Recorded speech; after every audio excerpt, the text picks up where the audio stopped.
પંચમહાલ જિલ્લામાં ચાંદીપુરમ વાયરસના રાજ્યના સૌથી વધુ કેસ મળી આવતા રાજ્ય સરકાર દ્વારા સતત પગલાં લેવાઈ રહ્યા છે. સરકાર સ્થિતિ પર નજર રાખીને વિશેષ બેઠકો યોજીને સમીક્ષાઓ કરીને પંચમહાલ જિલ્લામાં ચાંદીપુરમ વાયરસને વધુ વકરતો અટકાવવા પગલાં લઈ રહી છે. આ સંદર્ભમાં મૃત્યુદર નીચો રહે અને શંકાસ્પદ કેસના દર્દીને સારી સારવાર આપવા વ્યવસ્થાઓ થઈ રહી છે. પંચમહાલ જિલ્લામાં કુલ 15 શંકાસ્પદ કેસો મળી આવ્યા હતા. તે પૈકી 7 પોઝિટિવ કેસ સામે આવ્યા છે તો 7 કેસ નેગેટિવ માલુમ પડ્યા હતા. 1 કેસનો રિપોર્ટ આવવાનો હજી બાકી છે. જિલ્લામાં નોંધાયેલ 7 બાળકોના મૃત્યુ પૈકી 4 ચાંદીપુરમ પોઝિટિવ બાળકોના મૃત્યુ નોંધાયા છે. હાલમાં જિલ્લામાં 3 કેસ સારવાર હેઠળ છે. અન્ય બાળકો સાજા થતાં તેમને રજા આપવામાં આવી છે. ત્યાં મોકલી છે અને સાથે એનઆઈ દિલ્હીની ટીમ પણ આપણે ત્યાં મોકલી છે એનસીડીસી.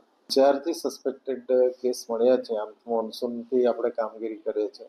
આ પંચમહાલ જિલ્લો ચાંદીપુરમના કેસ નોંધાય છે એટલે પહેલેથીઓનું ડસ્ટિંગ અને હાલમાં આપણે એકી સાથે 2-3 દિવસની અંદર જ પંચમહાલ જિલ્લાના તમામ તાલુકાની અંદર આપણે મેલેથિયન ડસ્ટિંગ જ્યાં પોઝિટિવ કેસો છે એ વિલેજની અંદર આપણે આઈઆરએસ સ્પ્રે પણ કરવામાં આવે છે.